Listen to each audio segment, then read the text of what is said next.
Fala, gente! Voltamos aí com mais um vídeo, dessa vez com os melhores romances de 2023, na minha opinião, e da primeira metade do ano. Como sempre, quem puder, apoie o canal, vire membro, você ganha vídeos extras toda semana, já tem mais de 700 acumulados e o mais importante, você vai estar apoiando mais aí no meu trabalho, então quem já é membro, muito, mas muito obrigado. E quem não puder, só dá um like aí, se inscreve no canal para não perder nenhum vídeo. E bom, vamos lá, começando com o anime da princesa Tsundere. Esse aí é bem bobinho. É basicamente um casal de um clube que tá jogando um jogo, e nesse jogo aí tem uma princesa de Tsundere que na verdade é a vilã da história. Só que a garota lá que tá jogando o jogo shippa muito ela com o protagonista, e ela quer um final lá que essa vilã termine com o protagonista da história.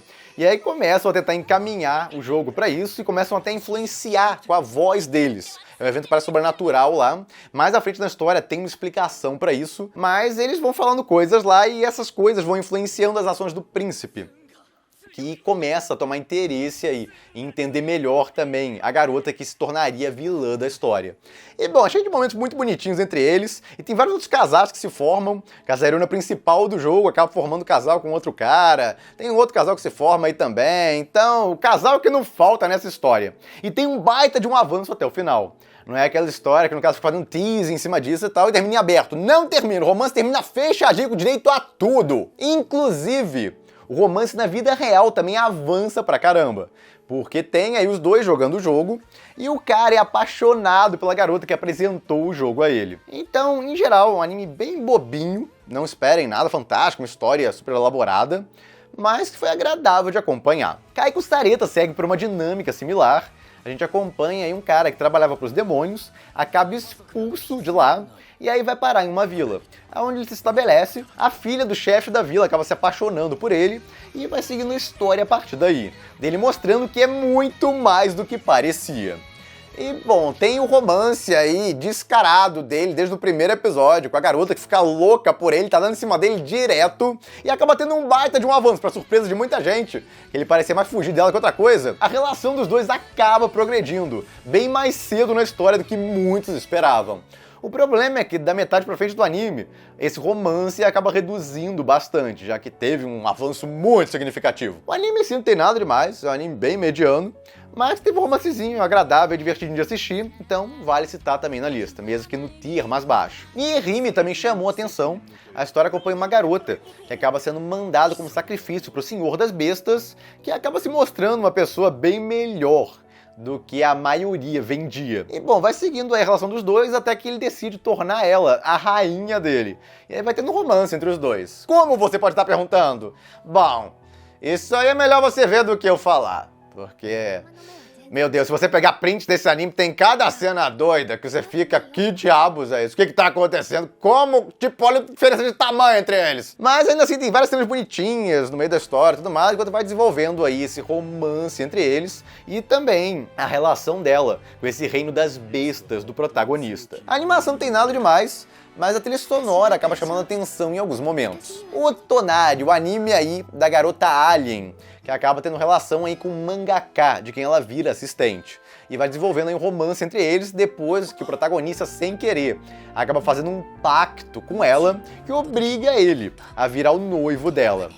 E bom, vai desenvolvendo romance entre os dois ao longo do tempo, ele acaba se apaixonando de verdade por ela, e nossa, tem várias declarações aí, progressões físicas, verbais, que muita gente não espera. Então, pra quem curte romance, é legal. Porque os designs estão bem acabados e tal, o anime não é aquela coisa fantástica em termos de animação, mas não faz feio também. Só que é um anime mais parado. É aquele anime de slice of life, não tem quase comédia também, tem um pouquinho, mas não muita. E também esse aspecto do pacto deles, que é um pouco diferente, você fica até curioso, porque tem vários efeitos colaterais desse pacto que ele fez com ela. Ele vai tendo reações nele, no corpo dele, e também nos sentimentos dele, de acordo com os sentimentos dela, é interessante isso. Mas o legal é que teve realmente uma progressão bem significativa aí na relação dos dois, do começo ao fim da história. Megami é um que teve bem mais progressão também do que eu esperava. A história acompanha um cara que vai gerenciar o café da avó dele, e aí descobre que ela deixava várias garotas morando lá. E agora ele tem que lidar com elas ao mesmo tempo, tenta reerguer aí esse café da falecida avó. E bom, vai acompanhando a história aí da interação deles e as garotas gradualmente se apaixonando por ele, principalmente duas delas, são os grandes destaques. Essas garotas aí, depois de vários desenvolvimentos, começam a brigar realmente por ele lá. E a história fica muito mais interessante a partir daí, que elas partem pro ataque. Tem bastante hate também.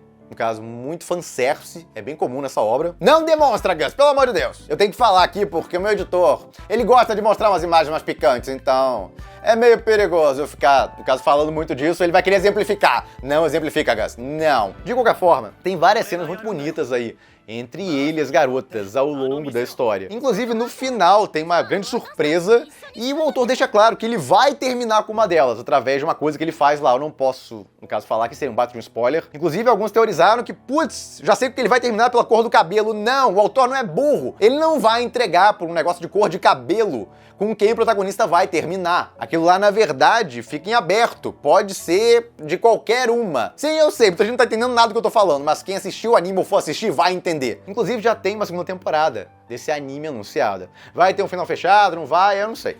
Mas teve muito mais progressão no romance aí com as garotas nessa primeira temporada do que eu esperava. Já a Eliana não tem nada de comédia, é mais um drama com romance. Na história, a heroína principal vai parar dentro de uma história, de um livro que ela leu, e ela acaba virando uma personagem secundária, que vai morrer em breve. E ela começa a fazer de tudo lá para tentar sobreviver, e com isso ela acaba se envolvendo com o protagonista masculino da história, com quem, teoricamente, a heroína principal deveria acabar. Mas o cara, com o tempo, aí acaba se apaixonando por ela depois de vários eventos, e isso vai mudar, obviamente, os rumos da história. Então o romance aqui, o problema é que ele existe, tem umas provocações entre os dois o tempo inteiro, só que é aquilo, a heroína é meio densa. Quando não é o protagonista, é a heroína, né? É um negócio impressionante.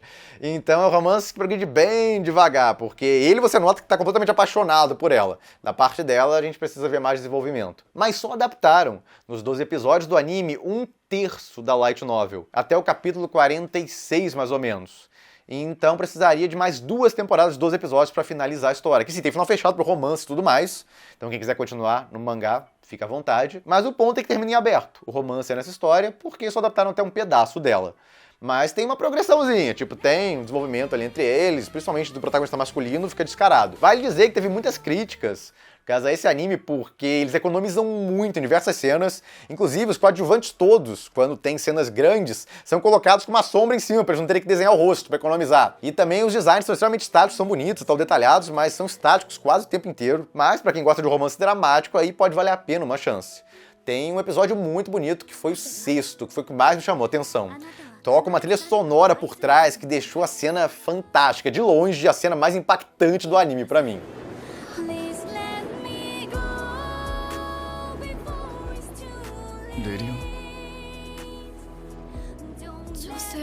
Insônia, o romance aí de duas pessoas que não conseguem dormir. Caso o nome, na verdade, já deixa bastante óbvio. Mas, de qualquer forma, a gente acompanha 2 estudantes que entram pro clube de astronomia e vai acompanhando a história deles e a aproximação romântica deles a partir daí. Assim como o desenvolvimento deles, as histórias por trás do motivo da insônia de cada um deles aí, que é bem profundo, na verdade. E, bom, é muito agradável de shippar esses dois. É um casal muito bonitinho, você fica shippando eles igual doido em vários episódios. E tem um avanço bem gradual do romance, não é aquele negócio que, avança do nada no final. Não. Vai tendo um avanço aí entre os dois. Tem pontos que já estão, eles já são namorados, só não sabe ainda. Pra quem curte um romance e não liga dele ser um pouco mais parado, porque é mais um daqueles de vida cotidiana, então não tem muita comédia e tal, é só mais cenas bonitinhas, tudo mais agradáveis. Então quem gosta desse tipo de anime, com certeza vale muito a pena dar uma chance pra esse. O final é praticamente fechado. Inclusive tem um rumor aí de uma segunda temporada. E honestamente, quer tem ou não, pra mim não faz diferença. Eu fiquei extremamente satisfeito com o final da primeira. Boku no Kokoro acompanha a história de um garoto meio psicopata, parece assim pelo menos no início da história, e também bastante introvertido, que acaba se apaixonando por uma das garotas da sala dele, com quem ele tem pensamentos meio sinistros com frequência no comecinho do anime. Mas isso para depois de uns 3 episódios, e aí ele nota que tá perdidamente apaixonado por ela. Ele começa a tentar apoiar ela, ajudar em vários momentos lá, e a gente começa a ver a interação dos dois ao longo dos episódios. E é muito bonitinho em vários momentos. O protagonista às vezes tá nervoso e tal, tem gente que dropou por causa dele no começo, mas a atitude dele muda em comparação ao começo. Ele tem um baita desenvolvimento de personagem do começo ao final da história, mas o que mais vende não é ele, é a heroína principal. A Ana é extremamente carismática, você gosta dela de graça, e a cada episódio você gosta mais. Inclusive, quando ela decide que gosta do protagonista e começa a tomar atitudes pra cima dele, nossa senhora! O anime não teve aquela progressão absurda, em comparação a outros aqui da lista, mas teve uma baita progressão do romance aí, e um final muito bonito, e que fecha bem um primeiro desenvolvimento pro protagonista. E, bom, vai ter uma segunda temporada, já tá confirmada. E nessa segunda temporada é garantida essa progressão que muita gente gostaria de ver já na primeira. Então, se você ficar meio infeliz e tal, queria um pouco mais da primeira temporada, calma que você vai receber o que você quer na segunda. Ela tá confirmada pra temporada de janeiro de 2024. Outro destaque aí da primeira metade do ano é um anime que é uma adaptação de um mangá coreano que foi adaptado por um estúdio chinês e dublado em chinês. Mas, bom, o anime não saiu oficialmente, nenhum streaming por aqui, então não tem legendado oficialmente em português. Mas dá pra conseguir por fontes alternativas. Ainda assim, valeu muito a pena. O anime é muito bem animado, eles capricharam demais. Os designs das garotas são lindos, principalmente da heroína principal. E a obra é basicamente um romance universitário, onde o protagonista acaba se envolvendo com uma ex-idol. E a partir daí vai desenvolvendo a relação entre eles. Tem uma garota também por quem ele era apaixonado na época do colégio, e uma outra também ruiva que se envolve com ele. Mas quem mais chama atenção de longe é a ex-idol. Ela é muito carismática e caramba, ela corre atrás dele a cada cena dela avançando pra cima. Então a relação dos dois foi muito agradável de acompanhar, teve várias pegações aí dos dois. E felizmente terminou relativamente fechado.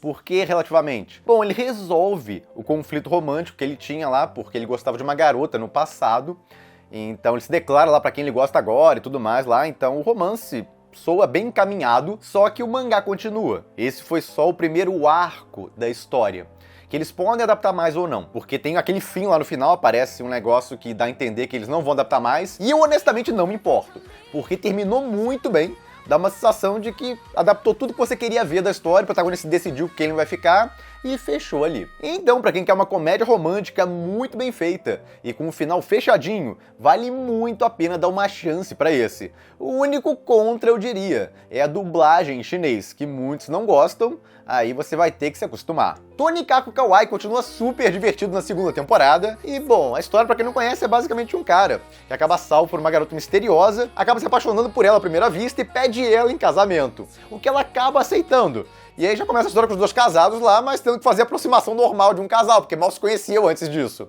E bom, vai desenvolvendo a relação deles a partir daí.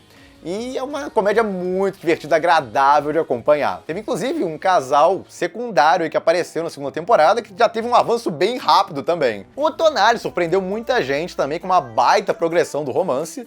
A história acompanha um garoto que é meio isolado na sala dele, e uma garota também, que é considerada a garota mais bonita da escola, mas que tem um lado que a maioria das pessoas não conhece, só a fachada dela dentro do colégio, que é revelada. E bom, o protagonista acaba descobrindo essa face de verdade dela e os dois começam a interagir. A partir daí, já que descobrem que moram um do lado do outro. E bom, a interação deles é super agradável, eles vão ficando cada vez mais próximos ao longo da história. E da metade pra frente, a heroína principal começa a tomar iniciativa atrás de iniciativa lá. Quem achava ela uma santinha se surpreende pra caramba com os avanços dela. E bom, vale adiantar que a relação dos dois avança ao longo da história. Tem muitas obras assim, que a garota fica tentando avançar e tal, um negócio. Ou no caso, um dos dois toma iniciativa, mas acaba sem sair do lugar. Esse sai. Então, para alguns é considerado spoiler, mas é um spoiler que eu tenho que dar nesse tipo de vídeo, porque eu acho uma sacanagem eu recomendar um anime de romance com um final totalmente aberto, sem avisar, olha, o caso é legal às vezes e tal, mas o final é aberto, tá? E eu não disse como exatamente é fechado, porque dá pra fechar de várias formas diferentes. Mas vale avisar, quem for esperando uma comédia romântica, tem um pouco de humor na história, não é que não tenha comédia, mas não é o foco principal. É uma história mais lentinha e tal, de vida cotidiana, com romance entre dois estudantes. Saito-san não é um anime com foco total em romance, mas tem um baita desenvolvimento no romance dele. E bom, a história acompanha um faz-tudo, que vai parar em um mundo de fantasia. Ele entra para um grupo de aventureiros e começa a acompanhar eles em várias aventuras em dungeons. E bom, tem uma garota lá, que é a cavaleira, que acaba se apaixonando por ele e vai desenvolvendo aí esse romance entre os dois ao longo da história. Pelo começo do anime, a gente achou que ia ser travado esse negócio, ia sair do lugar e terminar totalmente em aberto, mas não! Tem uma baita progressão, direito à declaração, um bando de coisa lá, tem bastante foco em romance. Não é o foco principal, é aventura, tem inclusive reviravoltas, um dos meus favoritos aí do ano, de animes envolvendo bastante romance. E Amada surpreendeu muita gente, principalmente no final. Quem quiser spoilers do motivo disso, dá uma olhada nesse vídeo que eu fiz, detalhando isso. Mas, bom, a história acompanha uma garota que acaba se apaixonando por um gamer que parece extremamente frio e antipático, mas é mostrado que não é bem assim. E, bom, a garota é extremamente divertida e carismática, a heroína principal, e acaba tendo um desenvolvimento realmente do romance. Parecia um negócio que enrolar e tal, não sair do lugar, mas aí chega o episódio final e te dá um tapa na cara, tem um baita desenvolvimento e progressão lá. Então uma baita surpresa aí, um anime muito bem dirigido, muito divertido também, tem bastante comédia nesse. Então, pra quem curte, pode valer a pena dar uma chance. E bom, Tomo-chan foi um outro anime de comédia romântica que eu gostei pra caramba, e tem um final fechadinho. A história acompanha um cara e uma garota que se gostam descaradamente, mas a garota fica reclamando que ele fica tratando ela como um homem, como um amigão dele e tal, ao invés de ser tratada como mulher, porque ela tá apaixonada por ele e quer que os dois virem namorados. Só que fica difícil com ele tratando ela como um homem, como um amigão. Então vai seguindo aí a história, com ela tentando fazer ele ver ela como mulher, ao invés de só o amigo dele, e isso gera situações muito engraçadas, no caso, com as tentativas dela. E tem outros personagens que vai mostrando, a amiga dela, meu Deus do céu, parece a Wandinha, o pessoal falava. Tem a Carol também, que roubou a cena, meu Deus, que personagem hilária. E ela tem um par romântico, e tem um desenvolvimento até muito grande do romance dela ao longo da história. Então não tem só romance da heroína principal, tem romance de personagens secundários também. A Wandinha, lá animada, também tem um cara que gosta dela, então vai tendo um desenvolvimento de romance aí ao longo da história, de vários personagens, e termina fechadinho. Você termina esse anime com um sorrisão na cara. E bom, agora alguns extras. Isekai no Biri eu não coloquei na lista principal, porque embora eu tenha adorado o anime, a parte de romance dele é tão minúscula que fica meio sem noção eu recomendar uma lista de romance, pelo menos como um anime principal da lista. Já que ele tem um desenvolvimento enorme da parte do romance, um avanço por parte do casal, mas é isso, o romancezinho mesmo entre o casal tem muito pouco. Então é até complicado de classificar esse anime, porque alguns vão estar pensando, pô Marco, mas aconteceu aquilo e tal, sim. Mas você viu romance, realmente, interação romântica entre os dois personagens, muitas ao longo do anime? A história acompanha um cara que vai parar em um mundo de fantasia, é reencarnado em um, e aí ganha uma ferramenta mágica e começa a fazer uma fazenda no meio de uma floresta. E aí vai chegando gente nessa fazenda, ele inclusive acaba casando lá com uma vampira e vai continuando expandindo a fazenda dele ao longo do tempo. Como eu já falei que ele casou com a vampira, você pode esperar um bando de romance, mas não, tudo isso acontece muito rápido. Então vale estar nessa lista como extra porque tem algum romance ali, mas não é o foco de jeito nenhum. O foco é essa fazenda dele que vai sendo expandida ao longo do tempo, várias coisas engraçadas que vão acontecendo lá, e tem um final muito interessante. No caso que talvez muita gente não esperasse. Então eu comentei em detalhes desse vídeo aí, que quiser dar uma olhada. Eu analiso até com spoilers, comento coisas que pularam, no caso, na adaptação para anime, mas não é uma obra que eu recomendaria para quem tá atrás de romance. Romance é mais um bonuzinho dentro desse anime. Tem Seikizouka é mais o Sekai, o cara vai pro mundo de fantasia e rapidamente consegue várias noivas lá, que ficam doidas por ele. Então, honestamente, isso é romance? De certa forma é, tem garotas loucas por ele. Tem muitas situações românticas? Não, praticamente zero. Porque ele não liga romanticamente pra ninguém, ele não pensa em romance, nada. É só as garotas loucas por ele lá, brigando por ele, inclusive uma bem mais velha que aparece, o Casmael falar. São engraçadas as situações, mas é isso. E Isekai Shit tem um bando de garotos com visuais lindos, apaixonados pelo protagonista, mas é isso, ele é denso pra caramba quanto a elas. Então esse tipo de romance eu não vou destacar na lista principal, fica mais de um extrazinho aqui. Tem algum romance nessa obra? Tem! Se as garotas estão loucas pelo protagonista, tem romance, pô. Mas é aquele romance que elas ficam loucas por ele e ele mesmo, no caso, fica totalmente denso quanto a elas. Então não espere muito avanço, basicamente, é o que eu quero dizer. A história acompanha um cara que vai parar em um mundo de fantasia através do porão do avô dele e ele consegue se conectar à Terra de volta. Então ele fica perambulando entre os dois mundos. E ele acaba ganhando vários poderes e também muda de aparência devido às habilidades que ele ganha desse outro mundo, e a partir daí a vida dele muda completamente. E um bando de garotos começa a se apaixonar loucamente por ele também, tanto do mundo de fantasia quanto do mundo que ele já vivia. Mas bom, pra quem acha esse tipo de relação interessante, tá aí esses extras pra vocês. E bom, gente, é isso. Comentem vocês também quais os seus romances favoritos aí de 2023, pelo menos até essa primeira metade do ano. E bom, gente, é isso. Fico por aqui. Se gostaram do vídeo, deem o like, compartilhem. Se inscrevam no canal, que não se inscreveu ainda, apoie o canal quem puder, vire membro. E eu vejo vocês no próximo vídeo.